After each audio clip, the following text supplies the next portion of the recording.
Creo que es una cuestión familiar. Mi familia, por parte tanto de mamá como papá, siempre melómanos de toda la vida. Por parte de mi papá tengo varios músicos, mi nono, eh, Luis Armas era violinista, mi tío Virgilio Armas fue uno de los primeros pianistas del Juan Sebastián Bach. Por parte de mi mamá también tengo varias primas que también se dedicaron a cantar. Mi papá, que creo que es como la influencia más grande que tengo, es un gran fanático de la música y siempre ha tenido colecciones de discos, siempre estuve muy rodeada de música y lo sigo estando. Originalmente yo quería estudiar música. Cuando me gradué de bachillerato había pensado estudiar en UNEARTE, que en ese momento se llamaba UDEM. Estaba viviendo como esa transición. En ese momento mis papás todavía tenían mucha influencia en lo que yo iba a estudiar. En esa transición habían cosas que no gustaban mucho del pensum y fue como que no, trata de buscar otra cosa que capaz esté como relacionado a. Un día yo investigando vi que había, o sea, muy adentro con lo musical, era como la producción musical, la ingeniería de sonido y me llamó mucho la atención la carrera.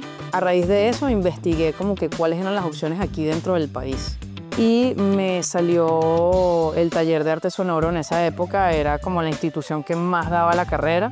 Justo después de graduarme de bachillerato, en septiembre ya entré en la carrera y bueno, la cursé completa hasta que me gradué. Casualmente, a mí también me llamaba mucho la atención en ese momento, música para películas, Foley, etcétera, etcétera. Una prima trabajaba en Sony Pictures Entertainment, que en ese momento todavía estaba en Venezuela. Me dijo que había posibilidad de que yo hiciera unas pasantías allá. Hice mis pasantías como unos 4 meses. En ese momento me enamoré de la postproducción y dije como que, cónchale, qué chévere, me parecía un arte bien bonito. Después de estar haciendo mi pasantía en Sony, caí en un estudio que se llama Chocolate Music. El dueño del estudio se llama Sebastián Núñez. Él fue como mi primer mentor. Ahí fue donde más o menos logré aplicar conocimientos del TAS en el estudio. Y bueno, de ahí salieron proyectos como el disco de Laura Guevara. Él más que todo trabajaba con hip hop. Bueno, como aprendí muchas cosas, que sí, vocal comping, como grabación de voces más que todo, porque era como lo clave, hacer pistas. Estuve ahí un tiempo, año y medio, 2 años. De ahí conseguí una oportunidad de trabajo. Me ofrecieron ser operador de Pro Tools en una empresa que se llama BC Medios, más que todo siendo operador de grabación. O sea, operaba Pro Tools, grababa con actores de doblaje y pasé muchísimo tiempo trabajando ahí, 5 años. Eran con los famosos preamp, los Avalon, los 737 y trabajamos con micrófonos Neumann, cabinas hechas, o sea, mandadas a hacer, pues. Y con bueno, Pro Tools HD en ese momento y todo el bundle Diamond de Waves, todos los estudios se trabajaba con eso. Eventualmente dentro de BC pasé como coordinador de postproducción de audio. Ya casi al final subí a supervisor del departamento de audio como tal. Estando en BC, una amiga me llamó y me dijo que el British Council tiene una serie de programas culturales también con otros países latinoamericanos y estaban buscando un candidato para un proyecto cultural que ellos tenían entre Jamaica, las islas de la isla de San Andrés en Colombia, Cuba y Venezuela. Un programa que se llamaba Backstage to the Future, que básicamente se basaba en sacar como candidatos de cada uno de estos países y unirlos todos como para prepararlos a eventos en vivo. Entonces eso incluía sonido, iluminación, stage management. Y uno de los requisitos era que hablaras inglés.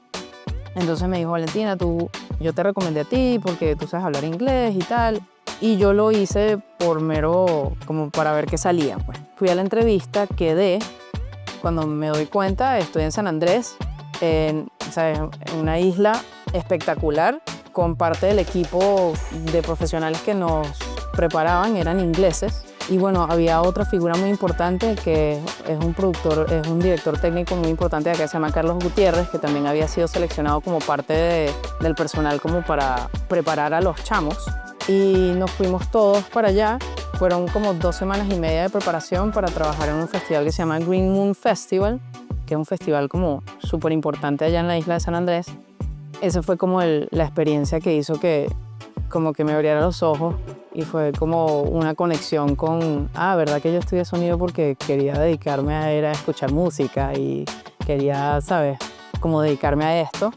A raíz de ese programa me salieron muchas oportunidades. Salí seleccionada también para asistir en monitores en el Havana World Music del 2019, en La Habana, Cuba también, un festival de música del mundo. Y desde entonces, que eso fue como en el 2017, algo así, 18 por ahí, desde entonces estoy full dedicada a lo que es sonido en vivo. Yo empecé como muy de abajo, pues como más que todo, mira, invítame, yo quiero ir a ver, si necesitas que te ayude cableando, o si necesitas que te ayude haciendo cualquier cosa, lo hago, y era como más que todo para yo seguir de alguna manera aprendiendo del mundo. Y eso es lo que he estado haciendo por los últimos 5 o 6 años, es lo que he estado haciendo. Sí, más que todo Pro Tools fue con lo que empecé. Pero hablando ya específicamente del sonido en vivo, la primera consola que empecé más o menos a usar fue la Yamaha, la M7. He visto mucho y también la uso bastante, la LC9, la de Yamaha también, la CL5, que esas vendrían siendo como las 3 estándar que uno ve muchísimo en la calle, las Soundcraft, las Performer. También trabajo muchísimo con la Midas, la M32, tanto la versión grande como la M32R, que es la versión pequeña. De las Digico he trabajado con la S21, que es la versión pequeña. Trabajé una vez, que también me gustó muchísimo trabajar con ella, la SD9 en un teatro en Medellín. Eso fue el año pasado, una banda inglesa, y terminé haciendo sala para ellos en ese teatro. Y en el teatro había GOM de Nexo y SD9 tanto en main como en monitores. De sistemas de PA, Nexo, el GOS 12, el GOT lo he trabajado pocas veces, pero también me encanta cómo suena. GOM también, el Martin Audio ahorita que está guindado en modo Caracas, son los sistemas con los que más he trabajado. Yo más que todo me considero como operador de consola y ayudo mucho en tarima, o sea, a veces sencillamente hago pacheo. He hecho front of house también, o sea, he hecho main también, pero lo que más he hecho realmente es monitores. De compañías con la que trabajo actualmente es con Micot, la empresa de Miguel Perea y Otto Márquez. Artistas con los que he trabajado, de artistas de afuera, asistiendo en tarima o también haciendo a veces front of house o a veces monitores.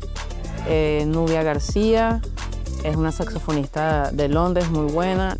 Steam Down, que es una banda de Londres también, más que todo jazz es lo que ellos hacen.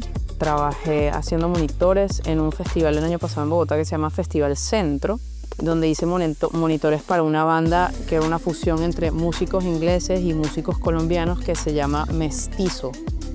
Y los de acá, bueno, casualmente en modo, Miki y yo el año pasado hicimos el concierto de Nela Rojas, el de Giordano, en modo también lo hicimos nosotros dos.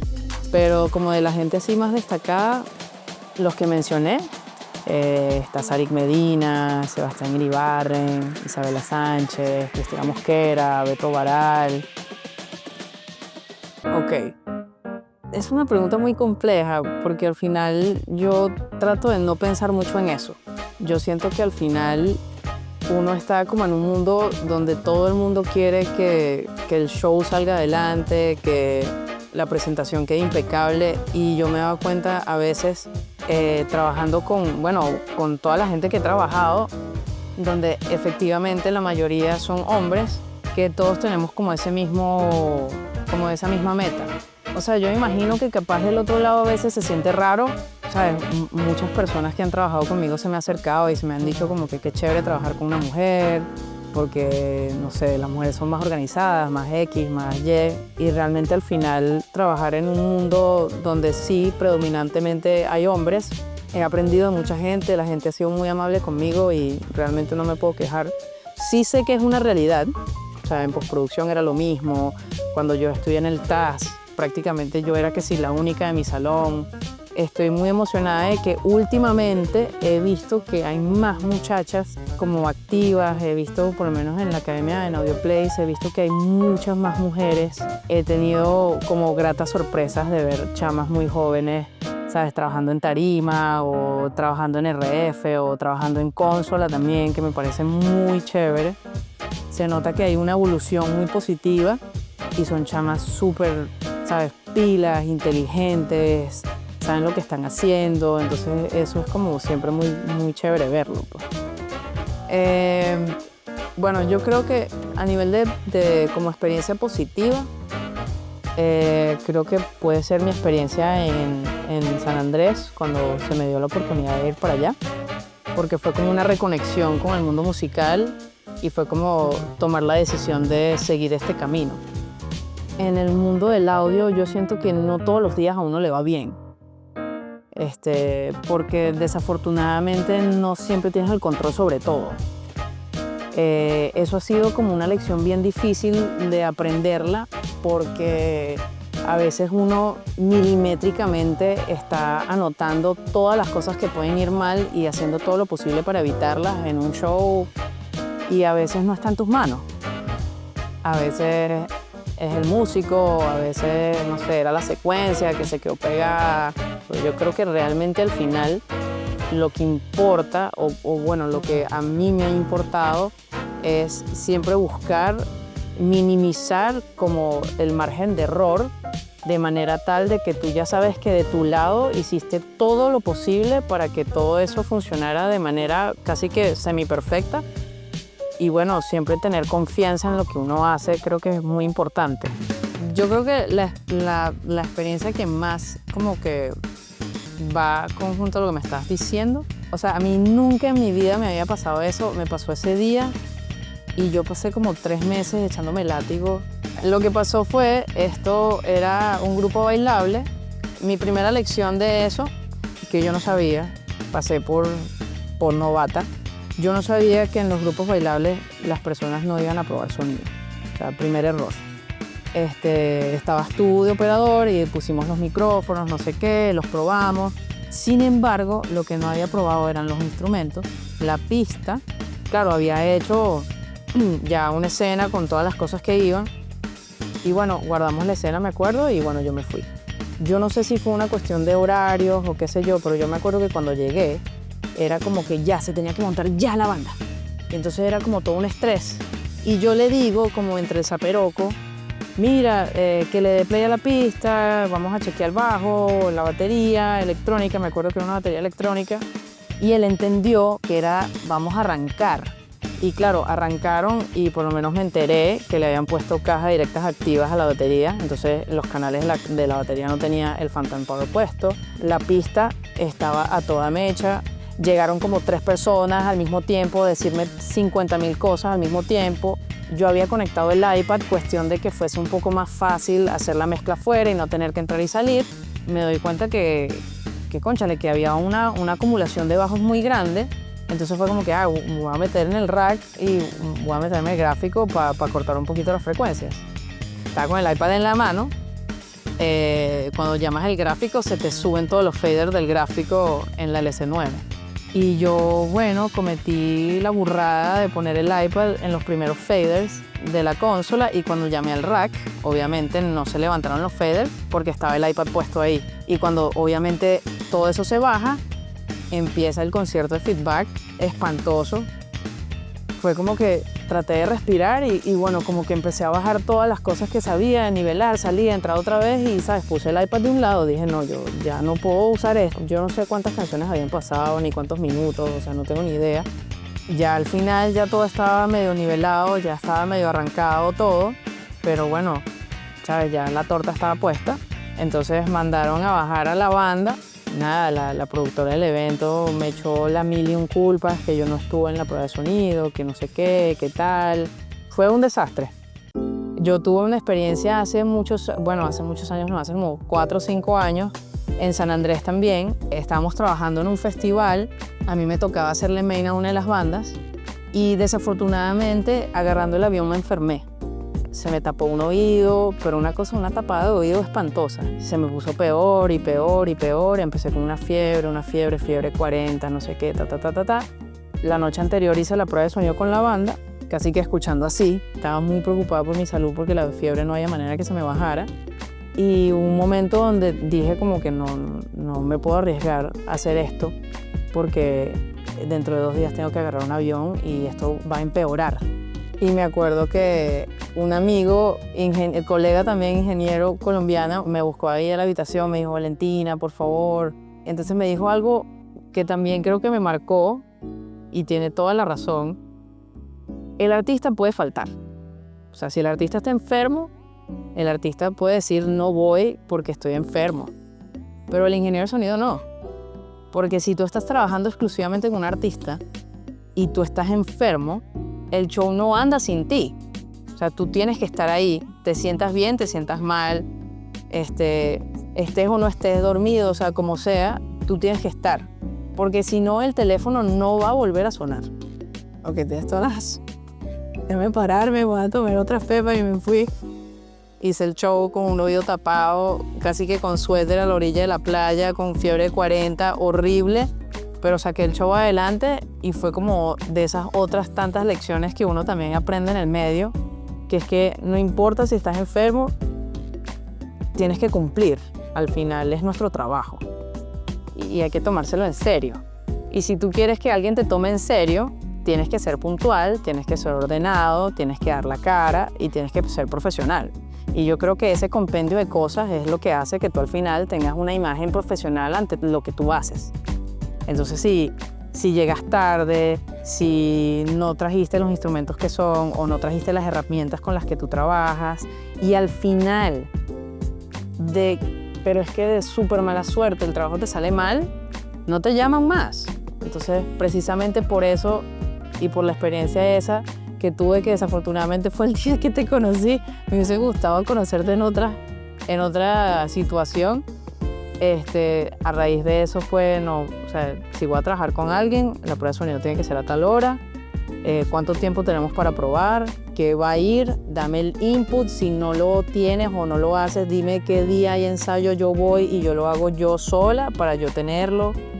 O sea, como prepararme mucho más, anticiparme a muchas cosas y saber que con quien estoy trabajando es gente, ¿sabes?, que va a cumplir los horarios y va a cumplir esta serie de cosas que al final es súper importante, porque al final es un trabajo en equipo. Cuando yo estudié, la carrera era más que todo direccionada al sonido en estudio. Y bueno, a medida que fueron pasando los años, fue que me di cuenta que hay una gran diferencia entre las dos cosas y que bueno, hay como cosas muy claves que tomar en cuenta a la hora de hacer algo muy en estudio y algo muy en sonido en vivo, pues. La mezcla en vivo, o sea, en main, más que todo la mezcla en main es muy... Eso es muy subjetivo porque es como el gusto de cada quien. Como tú ecualices, comprimas, hagas lo que sea en el bajo, ese es a tu gusto. Al final, qué tanto efecto le pones a las voces, eso es gusto de cada quien. Uno de los instructores de este programa que yo hice, él me decía, Valentina, o sea, parte del trabajo de ser operador de consola es aprender a usar la consola en caliente, porque puede ser que te toque una M7 y que la has usado toda tu vida, a que te puede tocar cualquier otra consola y tienes que aprender. Y bueno, muy contenta de trabajar en eso. Pero al final uno no siempre trabaja en la música que a uno le gusta, sí. Pero cuando uno como se sienta a pensar en retrospectiva, es como qué increíble que uno trabaja en lo que a uno le gusta, pues estar rodeado de música todo el tiempo y poder, ¿sabes?, como pasarla bien. Cuando te va mal es horrible porque a todo el mundo le ha pasado, pero cuando te va bien es increíble. Entonces estoy como muy contenta de formar parte como de esa generación y como de esa gente que está haciendo tantas cosas tan chéveres. Muchas personas con las que trabajo en eso y ayudo a como caletear, como se le dice, todo el mundo se queda muy sorprendido y dice como que no, esta chava es más fuerte que tú, porque, o sea, yo como que no... Si yo voy a estar trabajando en esto, yo sé que hay cosas que no puedo cargar porque son muy pesadas, pero yo no me limito a no cargar cosas porque soy mujer. Las experiencias cómicas que he tenido siempre son por eso. Me acuerdo que hace poco, que creo que ese es el equipo más pesado que yo he cargado en mi vida, montamos el GOT de Nexo en la concha acústica de Bellomonte en stack, 6 cabezales por lado, con un bajo C18. Bueno, Valentina, ¿estás preparada ahí para bajar el cabezal de allá arriba? Ese 6 cabezales, ese cabezal que está allá arriba. Y yo, bueno, sí, dale, lo tengo agarrado. Entonces, ¿sabes? Te tengo agarrado, es que el cabezal es muy pesado, es pesadísimo. Yo no sé cuánto puede pesar.